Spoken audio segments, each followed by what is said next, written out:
Gullaringizni aptechkasi bormi? Yo'qmi? Kelinglar birgalashib hozir aptechka yig'amiz. Eng zararlini.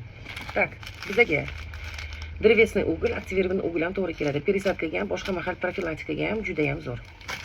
Karnivin perisadkaga ham bir oyda 2 marta 1 litr suvga 1 gram solib turib, ildiziga qo'ysanglar, ildizni rivojlantirib berishiga ham juda ham yaxshi.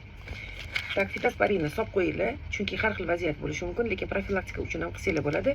Bu har xil bakteriyalar, ham ildiz chirishlariga, yana boshqa ko'p kasalliklarga yaxshi.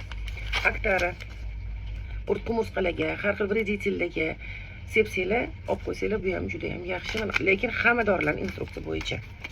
Tak, mana kaliy fosfatni solib qo'yinglar, chunki bilasizlar, gullarimizga fosfat, kaliy, azotlar har doim kerak bo'ladi. Nimaga o'smayapti, nimaga gullamayapti? Mana shu vitamin bizga kerak. Tak, xelat железо har doim bizda temir yetishmaganda, ularda ham temir yetishmay turadi vaqti bilan. Bularning ham hammasini instruksiyasi bilan bittada emas, asalli ham ozi shirin. Sulfat magniy. Magniy organizmimizga bizga kerak edi, ularga ham kerak. Nimaga baylarimiz mayda, nimaga sariq, nimaga u, nimaga bu? Yozilgan.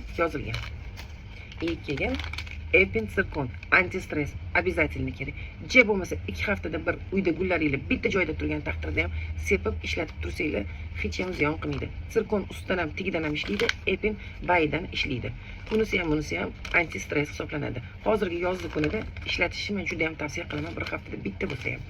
Keyin sug'orishimizga nima beraylik deyilganda, mana beriladigan mana shu 12 ta mikroelementga boy eko mahsulot hisoblanadi. Ichida hamma vitaminlari bor. Mana shu bilan sug'oriladi.